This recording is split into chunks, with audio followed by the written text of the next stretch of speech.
આજે છે Valentine day. સાચો પ્રેમ આજના સમયમાં ભાગ્યે જ જોવા મળતો હોય છે. ત્યારે રાજકોટના એક એવા કપલની આજે વાત કરીએ જે સાથે ભણ્યા, નાનપણ પણ સાથે વિતાવ્યું અને હવે જીવન છેલ્લા શ્વાસ સુધી સાથે નિભાવવાનું નક્કી કર્યું છે. શીતલ અને મહેશ રાજકોટના કાઠિયાવાડ બાલાશ્રમમાં રહેતા.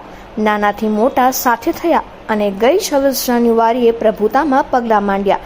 બાળપણથી માતા પિતાની છત્રછાયા ગુમાવનાર શીતલ અને મહેશની કહાની ખૂબ જ હૃદયસ્પર્શી છે. મારું નામ મહેશભાઈ છાટબાર. હાલમાં અહીંયા રાજકોટ એસઆરપીમાં કોન્સ્ટેબલ તરીકે ફરજ બજાવું છું અને અત્યારે હું વ્યવસ્થિત વેલસેટ છું. બાલાશ્રમમાં હું મારા 3 સિસ્ટર, મારી એજ 7 વર્ષની હતી ત્યારે આવેલા. ફાધર છે એ કોઈ પારંપરિક કારણસર ભાઈઓ ડખામાં ને મર્ડર થઈ ગયેલું અને એના હિસાબે અનાથ થયેલા. ત્યારના પોલીસ કમિશનર હતા જે ડોડિયા સાહેબ, તો એમના થકી અહીંયા આશ્રમમાં આવેલા. અને આવેલા ત્યારે એવું લાગતું કે અમે છૂટા થઈ ગયા છીએ દુનિયાથી, કે મારા સિસ્ટર છે બહુ રડતા, હું રડતો. એ જ 7 વર્ષની જ હતી, ફાધર થઈ ગયા ત્યારે 5 વર્ષના હતા. 2 વર્ષ અમે બંનેને બેન ને બધા સાથે હતા. તો ક્યારેક ભૂખમાં જીવન કાઢ્યું ને એક ટક રોટલો મળતો ન મળતો એવી રીતે જીવન પસાર કર્યું. ત્યાર પછી અમારી કોઈએ આવી રીતે પરિસ્થિતિ જોઈને અહીંયા આશ્રમમાં મૂકી ગયેલા. પણ ખરેખર અહીંયા આવ્યા પછી થોડા સમય એવું લાગ્યું કે હવે બધું પૂરું થઈ ગયું છે અને અહીંયા અનાથ આશ્રમમાં અમે છીએ, અનાથ થઈ ગયા છીએ. પણ સાચી શરૂઆત અહીંયા આશ્રમમાં આવ્યા પછી થઈ. જો મારા ફાધર આજે કદાચ જીવતા હોત ને તો હું આ લાઈફસ્ટાઈલ ન જીવતો હોત. અને અહીંયા આશ્રમમાં આવ્યા પછી ખરેખર મારા જે આશ્રમનો હૂફ મળ્યો છે ને એ બહુ ખરેખર અમૂલ્ય વસ્તુ છે. 10મા 12મા ધોરણ સુધી છે ને અહીંયા સ્ટડી કરતા ત્યારે મને એવું લાગતું કે ભણવું કંઈ નથી, ઈચ્છા નથી થતી અને મન બીજે ભટકતું રહેતું અને ભણવાનું કોઈ કિરણ જ નહોતું મગજમાં. એમ થતું કે ચલો જલ્દી પૈસા કમાઈ લઈએ અને વેલસેટ થઈ જાય ને આમ તેમ બધા એવું વિચારતા કે અહીંયાથી બહાર વયા જાય તો દુનિયા સારી છે.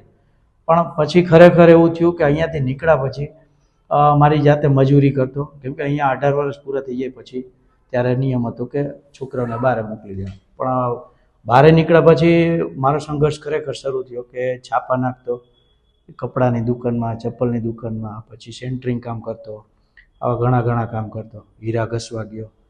પછી આવું બધું મજૂરી કરતાં કરતાં એમ થયું કે નહીં, આ તો બહુ અઘરું પડશે. છાપા નાખતો ત્યારે એવું થતું કે હું એક સ્કૂલમાં છાપું નાખતો. ત્યારે એ સ્કૂલમાં છાપું નાખતા વખતે જે છોકરાઓને એના પેરેન્ટ્સ જે છોડવા આવતા સ્કૂલે, ત્યારે મને એવું ફીલ થતું કે કાશ મારા પેરેન્ટ્સ હોત તો આ સમયે મને સ્કૂલમાં છોડવા આવે. ત્યારે મારી એજ ભણવા માટેની જ હતી અને ત્યારે હું આઈટીઆઈ કરતો 10 પછી. તો મને એવું થતું કે મારે આ કરવું જોઈએ એમ, કે ભણ્યા સિવાય કોઈ ઉદ્ધાર નથી આપણો. એટલે પછી પાછું ભણવા સાથે સાથે મજૂરી કરવાની, ભણવાનું બધું સ્ટ્રગલ ચાલુ થયો. મોટી બેનના ઘરે એના પછી લગ્ન થઈ ગયા હતા, તો બંને બી બહુ સારા હતા. તો એણે મને 2 વર્ષ સુધી ભણવા સાથે સાથે રાખ્યો અને બધું વ્યવસ્થિત ચાલતું ગયું. અને આ રીતના પછી એક્ઝામ દેતો હતો. મને મારા ફ્રેન્ડ સર્કલને બધા કીધું કે આ તને ગવર્મેન્ટ જોબમાં તું એપ્લાય કર અને તારું નોલેજ બહુ સારું છે. તો આપણે તૈયારી કરીને હું આમાં જોબમાં લાગી ગયેલ. મારા બંનેનો મુલાકાત એવી હતી કે એક પ્રસંગ હતો અને અમે બંને જ્યારે બાલાશ્રમમાં કોઈ પણ પ્રસંગ કે તહેવાર હોય સાથે ઉજવતા હોય તો ત્યારે અમારા બંનેની મુલાકાત થઈ હતી. અને મને બી પાત્ર ગમતું હતું અને એમને હું ગમતો હતો.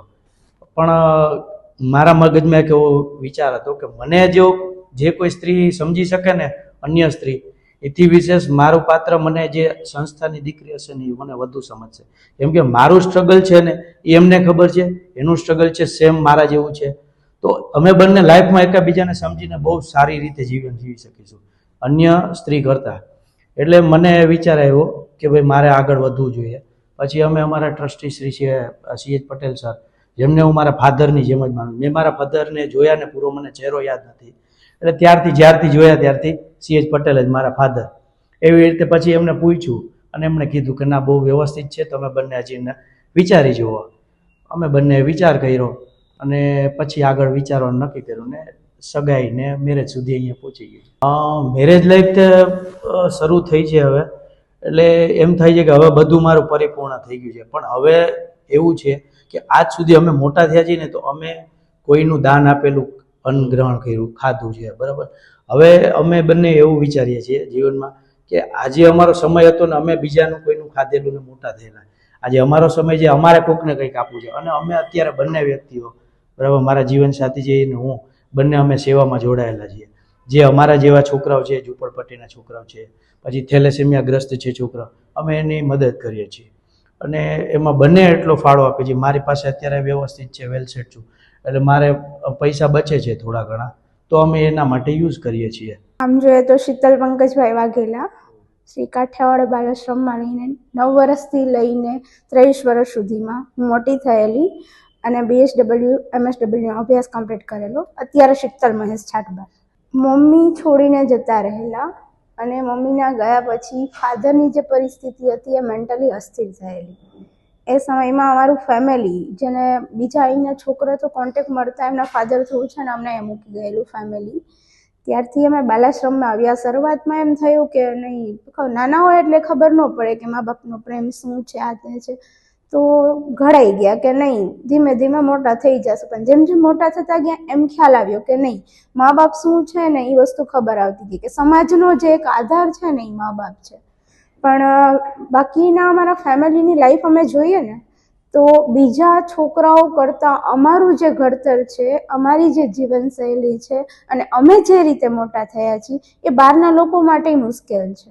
એ વસ્તુનું એક આમ થયું કે મા બાપ એક રીતે નથી, એનું દુઃખ તો છે, પણ જ્યારે ભગવાને એના બીજા પ્લાન ઘડેલા જ હોય કે એનો પ્લાનિંગ બનાવેલો છે કે આજે આ છોકરો અહીંયા છે તો એને બીજે ક્યાંય રાખવાથી ઘણું આગળ આવશે. ત્યારે અમે બે ભાઈ બહેન આ જીવન દરમિયાન ઘણા સંઘર્ષો કર્યા જેને અત્યારે આગળ આવ્યા છે.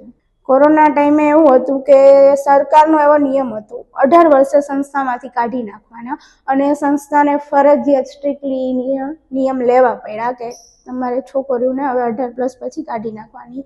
અને ત્યારે મારું એક હતું કે મારે સ્ટડી તો કમ્પ્લીટ કરવું જ છે. મારું BHW રનિંગ હતું અને મારે નીકળવાનું થયું સંસ્થામાંથી. ત્યારે પેરેન્ટ્સમાં તો શું, ફેમિલીમાં બેકગ્રાઉન્ડમાં મારા બાપુજીને એ લોકો છે ફેમિલીમાં મારે, તો એ લોકો એવું વિચારું કે તો હવે તારે જો સ્ટડી ના કરવું હોય અને સંસ્થામાં ન રાખતા હોય તો આપણે તારા મેરેજ કરાવી દઈએ.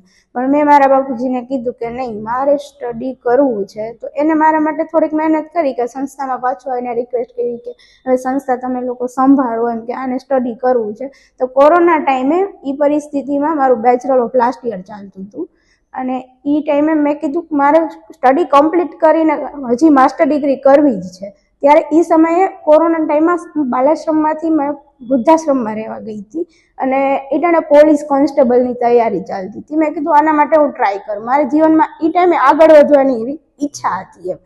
અને પીજીમાં રહેલી ત્યારે મને બાલાશ્રમે સપોર્ટ કરેલો કે રાશન કરિયાણું અને પીજીની ફી મને આપતા.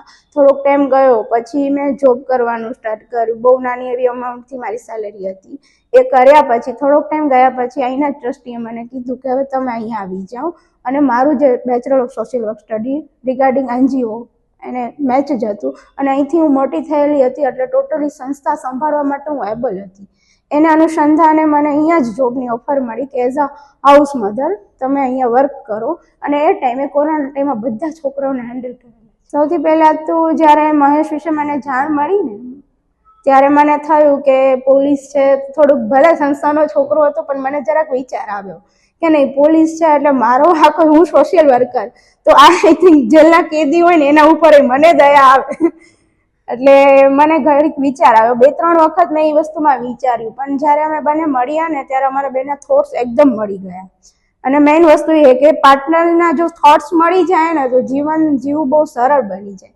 અને મેં એને પહેલાં કહ્યું, અને મને જ્યારે પ્રેમનો ઇઝહાર કરેલો ત્યારે મેં એને કહ્યું કે મારી જિંદગીની વાસ્તવિકતા સ્વીકારી શકશો ને તો જ હું તમારી સાથે લાઈફ કનેક્ટેડ લઈ. અને મને કોઈ લાગણી સાથે છેડછાડ કરવાની બિલકુલ પસંદ નથી. એટલે એને મને કહ્યું કે હું એકવાર તારો આ ચાલીસ જિંદગીભર જાળી રાખીશ. પછી મેં એને મારા ફાધરની કન્ડિશન બતાવી. મારા ફાધર 20 વર્ષ સુધી રોખડવાયું ને રોડવાયું ને એકલવાયું જીવન જીવતા હતા. મેં કીધું આ પરિસ્થિતિ છે. જનરલી કેવું હોય કે સામાજિક બેકગ્રાઉન્ડ બધા ચેક કરતા હોય અત્યારે કે એના આધીન અમારા સંસ્કારો જોવાતા હોય.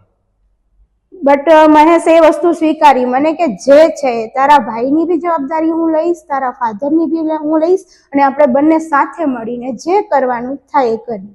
અને પછી મેં એને કીધું કે નહીં ડન, હવે આપણે આ જીવનમાં આગળ વધીશું અને એકબીજાના સપના સાકાર કરીશું, અને અમારા બેયનો મેઇન ઉદ્દેશ છે સેવા કરવાનો.